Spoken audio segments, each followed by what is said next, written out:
Alors, pour répondre à votre question, qu'est-ce que c'est que le club des éco-business angels? C'est une structure que j'ai créée en 2004, novembre 2004 exactement, et qui avait pour but, un peu paradoxalement, de lutter contre cette financiarisation générale de l'économie et des rapports humains qui empoisonne, et maintenant on le sait, maintenant c'est évident, qui empoisonne les relations humaines. Donc, Eco-Business Angel, c'est être un business angel dans une optique écologique, développement durable, prise en compte de l'environnement, etc. Qu'est-ce qu'un business angel? C'est une personne, généralement chef d'entreprise ou ancien chef d'entreprise, qui veut aider des startups, des PME à se développer, en particulier dans la phase qu'on appelle l'amorçage. Alors c'est ce que nous faisons, mais alors que le business angel classique le fait en mettant de l'argent, qui est évidemment demandé par tout le monde, je veux créer ma boîte et j'ai besoin d'argent. Voilà le discours que j'entends quasiment tous les jours. Et je réponds non. Non, vous n'avez pas besoin d'argent. Je fais exprès de laisser un silence.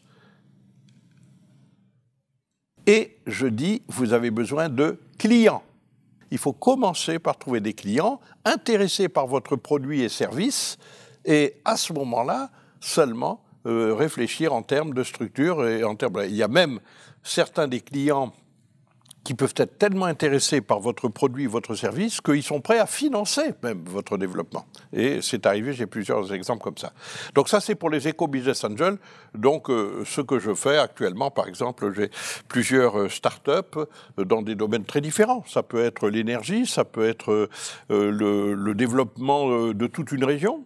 Éco, ça renvoie à écologie, ça renvoie au développement durable, ça renvoie à l'environnement, ça renvoie aussi à tout ce qu'on appelle l'économie de l'immatériel.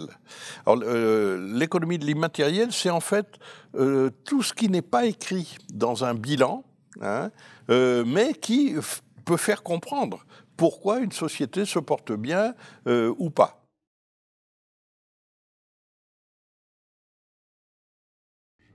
Je pense par exemple à cette société en Normandie qui s'appelle Action et Territoire. C'est pas Créativité et Territoire, mais évidemment ça y ressemble. Et Fabienne Coruble, qui est ma cliente et qui est absolument remarquable dans la conception d'outils de décryptage d'un territoire. Elle a créé quelque chose qui s'appelle Normandie 360, et il pourrait très bien y avoir la Nouvelle-Aquitaine 360 degrés ou Île-de-France 360 degrés. Un autre client, c'est à Strasbourg, par exemple, une société qui s'appelle EFI Énergie. Donc c'est l'efficience énergétique. Là, c'est pareil, une nouvelle technologie, si on peut dire, enfin c'est un nouvel équipement, peu connu en France, de régulation de la tension électrique. Je suis en train d'accompagner le développement de quelque chose qui a été créé en 2013 qui s'appelle le CIBI. Le CIBI, C-I-B-I, ça veut dire le Conseil international biodiversité et immobilier. Alors on se dit, tiens, pourquoi biodiversité et immobilier? Eh bien, je dirais d'une manière un peu caricaturale que c'est le mariage du papillon et du béton. C'est-à-dire que les promoteurs, après avoir fait des études au niveau mondial, ont compris qu'en prenant en compte véritablement les besoins des gens, pas seulement les besoins justement d'avoir une machine à café ou des trucs comme ça, pas seulement des besoins de consommation, autrement dit, mais des besoins d'accompagnement de la vie et de l'accueil de la vie. Donc la réconciliation, je dirais, du vert, du green, comme on dit, et de l'immobilier, donc, ou de l'aménagement des villes, puisque la grosse majorité des gens vont vivre dans des villes et de plus en plus. Il faut donc trouver des solutions à cela qui soient compatibles avec ce que désirent les gens. Toutes ces études, les études faites il y a 3-4 ans à peu près, en particulier par les Américains, ont démontré que si les promoteurs internationaux prenaient en compte cette cette demande de biodiversité, c'est-à-dire des plantes, voire des animaux dans les entreprises ou dans l'habitat, etc., si ils prenaient sérieusement en compte et non pas sous forme de greenwashing, eh bien, ils gagnaient 2 à 3 points de rentabilité. Et c'était ça qu'il fallait dire, évidemment, à des promoteurs internationaux, ce qui fait que le CIBI, le Conseil international de la biodiversité et dans l'immobilier, sort un logiciel ou donc un référentiel qui s'appelle Biodiversity avec un C. Biodiversity, qui a vocation à être un logiciel enfin mondial, quoi.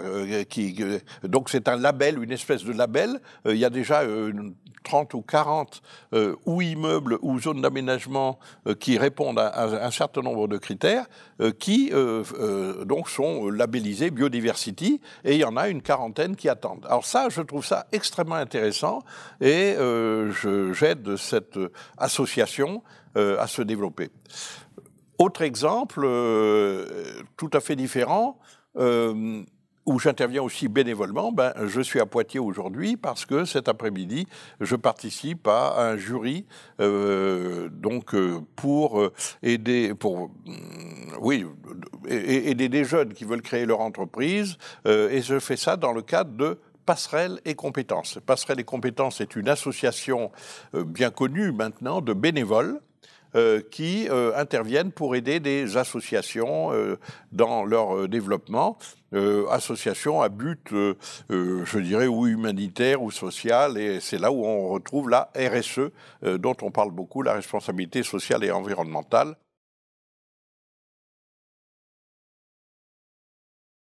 Je suis quelqu'un qui suis à l'écoute du marché, à l'écoute des gens, et qui aime beaucoup faire des ponts entre les personnes, entre les structures, et en particulier faire des ponts entre des gens qui pensent n'avoir aucun pont à dresser, à construire avec d'autres personnes, parce qu'ils sont très différents, parce qu'ils sont éloignés, etc. Alors, Au Bon Conseil, Au Bon Conseil.fr, en un seul mot, et au singulier, je dis en plaisantant que je ne donne qu'un conseil, mais il est bon, hein. Alors, le conseil que je donnerais à la personne qui regarde en ce moment, c'est le plus simple, c'est aller sur aubonconseil.fr et vous verrez ce qu'est le coach connecting. Pourquoi je parle de coach connecting ? Eh bien, vous avez compris que dans coach connecting, le plus important, c'est le connecting. Connecter les gens entre eux, connecter les structures entre elles, pour en faire quelque chose, pour bâtir quelque chose de tout à fait sinon innovant, tout au moins profitable pour tout le monde. Voilà, je dirais, ma vocation. On dit d'ailleurs de moi que je suis un accélérateur de connexion fertile. Intéressez-vous aux autres, connectez-vous aux autres, et à partir de là, vous verrez que vous aurez des heureuses surprises. Voilà. Le terme de ressources est très important. Se ressourcer, c'est retrouver en soi une source d'épanouissement, de joie, de bonheur, d'une certaine façon. Et c'est là où on peut rejoindre le coaching, et le coaching qui est un révélateur, un catalyseur pour la personne qui est coachée, un catalyseur de ce qu'elle a de plus constructif en elle et qu'elle ne voit pas. Et c'est là où on parle de ressources cachées. Que sont les ressources cachées ? Eh bien, je donne souvent l'image ou de la banane ou de l'orange. Qu'est-ce qu'il y a sous l'écorce de mon interlocuteur ? Qu'est-ce qu'il y a sous l'écorce, c'est-à-dire sous le côté visible de l'entreprise, du produit ? Qu'est-ce qu'il y a dessous ? Et si on va là, eh bien, on peut découvrir des choses agréables ou pas agréables. Aider un dirigeant d'entreprise, par exemple, c'est de faire un diagnostic comme un médecin, faire un diagnostic de là où il a mal et après donner des remèdes, mais pas trop vite. Il faut d'abord bien comprendre le diagnostic pour pouvoir lui proposer des remèdes possibles. Eco Business Angel, au Bon Conseil, évidemment, c'est un petit clin d'œil au Bon Conseil pour mes amis consultants, et pour rappeler qu'un conseil n'est bon que dans la mesure où il est appliqué et qu'il donne de bons résultats. Donc on ne peut dire d'un conseil qu'il est bon que quelque temps après, voire 1 an, 2 ans après. Une décision qui peut paraître stupide, voire nocive à un moment donné, si elle est prise par quelqu'un de responsable, eh bien, 2 ans après, on se dit, il a eu finalement raison, et il faut avoir le courage d'être responsable et d'être impopulaire à certains moments, en particulier sur le plan politique. Enfin bon, ceci est une autre histoire.